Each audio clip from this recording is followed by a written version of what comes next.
চাওক আমিতো শক্তিশালীভাৱে বিজেপিক প্ৰত্যাহ্বান জনাইছোঁ। চেঙা এটা সমষ্টিত মুখ্যমন্ত্ৰী ডাঙৰীয়ে যিটো কথা কৈছে আংশিকভাৱে সঁচা, গোটেইখিনি সঁচা নহ'লেও চেঙা সমষ্টি এটা সমষ্টি আছে হৰিপুৰ জিলা পৰিষদ।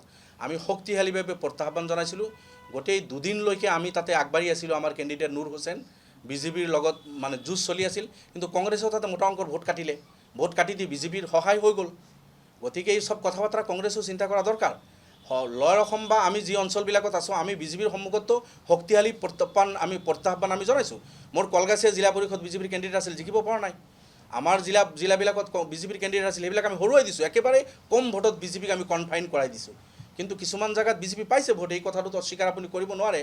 কিন্তু তথাপি মই আশাবাদী অনাগত দিনবিলাকত আমি যি অঞ্চলবিলাকত সংগঠন আমাৰ আছে বা আমি নিৰ্বাচন খেলোঁ, এই অঞ্চলবিলাকত কোনোপধ্যেই বিজেপিক আমি আগবাঢ়িব নিদিওঁ। জনগণে নিশ্চয় বুজি পাব বিজেপি তাৰ পৰা আহিব নোৱাৰে। কিন্তু কথা হ'ল বিজেপিক যোৰহাট, তিনিচুকীয়া, ডিব্ৰুগড়, শিৱসাগৰ, ধেমাজি, লখিমপুৰ, বিশ্বনাথ, শোণিতপুৰ, গোলাঘাট, চৰাইদেউ এই অঞ্চলবিলাকতো আমি বিজেপিক ৰখাব নোৱাৰিম। তাতে ৰখাবলৈ হ'লে অখিল গগৈ ডাঙৰীয়া, ভূপেন বৰা ডাঙৰীয়া, লুৰিণজ্যোতি গগৈ ডাঙৰীয়া তেখেতসকলে তাতে শক্তি প্ৰয়োগ কৰিব লাগিব। কিন্তু দুৰ্ভাগ্য আমি দেখিছোঁ ৰাস্তাতে কাজিয়া কৰি এই গোটেইকেইজন নেতাই গোটেইখিনি চিট বিজেপিক অকাবৰ দিলে। আৰু এই 10খনৰো অধিক জিলাত ৰাইজৰ দল লুৰিণজ্যোতি গগৈ আৰু ভূপেন বৰা ডাঙৰীয়া 0 আসন পালে। এইটোৱে চিন্তাৰ কথা। লৱাৰ অসমত যি 2-এখন আসন বিজেপি পাইছে, বিজেপি তাৰ পৰা বিদায় হ'ব। সেই চিটকেইখন আসন আমি টাৰ্গেট কৰিম। অহা এই এছেম্বলিত যাতে বিজেপি তাত ভোট নাপায়, নিশ্চিতভাৱে আপোনালোকে চাব তেনেকুৱা আমি এটা কৰিব পাৰিম, আমাৰ বিশ্বাস আছে। কিন্তু আমি আপাৰ আছামত গৈতো কৰিব নোৱাৰিম। এফালে অখিল গগৈ ডাঙৰীয়া বুজাবুজিৰ কথা কয়, আনফালে আকৌ তেখেতে কয় যে বিজেপিৰ বিৰোধী একেলগে বুজাবুজি নহ'লে বিজেপিৰ লাভ হ'ব। এই কথাটো কৈ উঠি পিছ মুহূৰ্তত তেখেতে কৈ দিয়ে যে 126খন আসনত মই নিৰ্বাচন খেলিম, কালিৰ পৰা মই প্ৰস্তুতি ল'ম। তাৰমানে কি? বুজাবুজি নহ'লে বিজেপিৰ লাভ হ'ব। আপুনি কথাটো কৈ উঠি পিছ মুহূৰ্তত আপুনি কৈ দিয়ে 126খন আসনত মই নিৰ্বাচন খেলিম, তাৰমানে বিজেপিক আপুনি লাভ কৰি দিব। এই কথাটো কিন্তু অসমৰ জনগণে বুজি পাইছে যে অখিল গগৈ ডাঙৰীয়া কাৰ অক্সিজেন লৈ কাম কৰি আছে, কাৰ লাভ কৰিব বিচাৰিছে তেখেতে। এই কথা বাৰ্তাখিনি অসমৰ জনগণে বুজি পায়। ইমান ডাঙৰ ডাঙৰ ভিৰ আপোনালোকে দেখিছে। কাৰোবাৰ অক্সিজেনত মানুহৰ ভিৰ কৰিব পাৰি, পইচা পাতি দি কিবা কিবি কৰি কৌশল কৰি কাৰোবাৰ অক্সিজেন লৈ ডাঙৰ এটা ভিৰ আপুনি জোটাব পাৰে। কিন্তু ভোটটো বেলেগ বস্তু। সেই শিক্ষাটো কিন্তু তেখেতক দি দিছে অসমৰ জনতাই। কিন্তু তেখেতে যিটো শক্তি প্ৰয়োগ কৰিব লাগিছিল, ভূপেন বৰা, অখিল গগৈ, লুৰিণজ্যোতি গগৈ নিজৰ সমষ্টিত, তাতে কিন্তু তেখেতসকলে শূন্য হ'ল। এই চিন্তনীয় কথা। কিন্তু আপোনালোকে চিন্তা কৰিব নালাগে। আমাৰ অঞ্চলবিলাক লৱাৰ অসম বা যি অঞ্চলবিলাক ক'লে আপোনালোকে বিজেপিৰ সামান্য যিটো উত্থান, আমি সেই চিটবিলাক টাৰ্গেট কৰিম। আমি অনাগত দিনত বিজেপিত তাত পৰা কেনেকৈ উৎখাত কৰিব পাৰোঁ সেই ৰণকৌশল আমি বনাম। Thank U.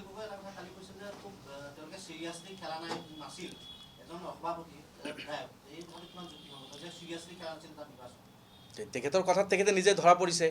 আপুনি এজন বিধায়ক, আপুনি সভাপতি, আপোনাৰ নিজৰ সমষ্টি শূন্য হ'বলৈ গৈ আছে, আপুনি চিৰিয়াছলি খেলা নাই, কিয় আপুনি হেমন্ত বিশ্ব ডাঙৰীয়াক এৰি দিলে?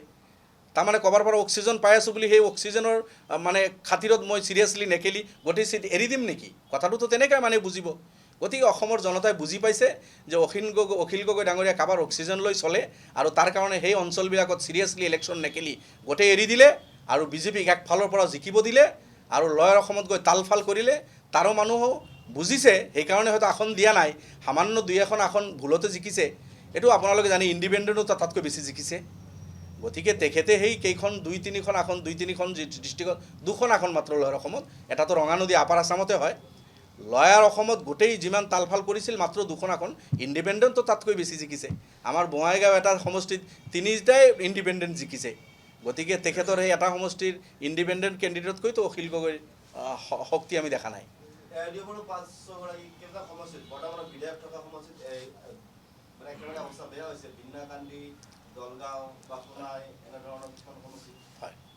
হয়, নিশ্চিতভাৱে আপোনালোকে য'ত বেয়া হৈছে তাতে আমি সেইখিনি আমি চিৰিয়াছলি লৈছোঁ।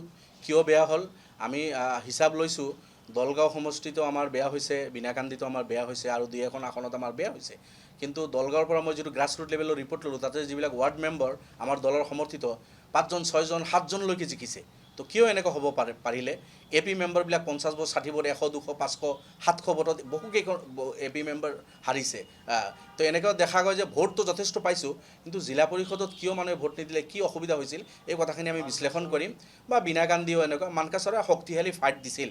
মানকাছাৰত এজন আমাৰ সমৰ্থিত, মই কৈছোঁ জেনেৰেল ছেক্ৰেটাৰী যিজন, দলৰ চেম্বল নহ'লেও জেনেৰেল ছেক্ৰেটাৰী ডিষ্ট্ৰিক্ট কমিটিৰ, তেখেতক ইণ্ডিপেণ্ডেণ্টলি খেলি কৌশলগতভাৱে তাতে ইণ্ডিপেণ্ডেণ্ট খেলিব লগা হৈছিল। তেখেতে জিকি আহিলে। বাকী আমি দুখন আসনত হাৰিছোঁ, তাৰো আমি পৰ্যালোচনা কৰিম। নিশ্চিতভাৱে য'ত য'ত বেয়া হৈছে আমি সেইখিনি চিৰিয়াছলি লৈছোঁ আৰু অনাগত দিনত আমি তাত ভাল কৰাৰ চেষ্টা কৰিম। এনেকুৱা অকল আমাৰ দলৰো নহয়, অখিল গগৈ ডাঙৰীয়া বিধায়ক শূন্য হৈছে, আৰু আপোনাৰ দেৱব্ৰত শইকীয়া ডাঙৰীয়া বিধায়ক শূন্য হৈছে, ভাস্কৰ শৰ্মা ডাঙৰীয়া বিধায়ক শূন্য হৈছে, যাদৱ স্বৰ্গীয়াৰী কংগ্ৰেছৰ বিধায়ক তাতে শূন্য হৈছে। এনেকুৱা কংগ্ৰেছৰ আৰু বহুকেইজন বিধায়ক আছে, সেইসকলৰ আসনত কংগ্ৰেছো শূন্য হৈছে। অকল UDF দলৰ যে তেনেকুৱা 2-4জন বিধায়কৰ হৈছে তেনেকুৱা নহয়, কংগ্ৰেছ আৰু অখিল গগৈ ডাঙৰীয়া তেখেতসকলেও তেনেকুৱা শূন্য হৈছে। নাই, তেখেত এজন MP, তেখেতসকলৰ দলৰ কাৰণে তেখেতে কি কৰিছে নকৰিছে তাত মোৰ বেছি ক'ব লগা নাই। মই ভাবোঁ ভূপেন বৰা ডাঙৰীয়া দলৰ যিহেতু সভাপতি, ভূপেন বৰা ডাঙৰীয়া দলৰ সভাপতি ডাঙৰীয়াই হয়তো তেখেতসকলক উত্তৰ দিব। এতিয়া গৌৰৱ গগৈ ডাঙৰীয়াৰ হোম ডিষ্ট্ৰিক্টৰ আৰু অলপ ভাল হ'ব লাগিছিল।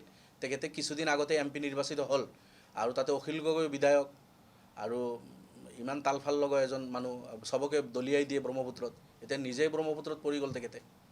বেলেগৰ কাৰণে কুঁৱা মানে গাঁত খান্দিলে নিজেই পৰি যোৱা হয়, বেলেগক দলিয়াই দিয়ে। এতিয়া আমিতো কুঁৱাত নপৰিলোঁ, তেখেতে পৰি গ'ল। এতিয়া অখিল গগৈ, গৌৰৱ গগৈ, কমচে কম শিৱসাগৰৰ সমষ্টিবিলাক ভাল হ'ব লাগিছিল, তেখেতসকলৰ নহ'ল। যিকোনো খবৰৰ বাবে যোগাযোগ কৰক 7099017330 লগতে 7099017110 নম্বৰত।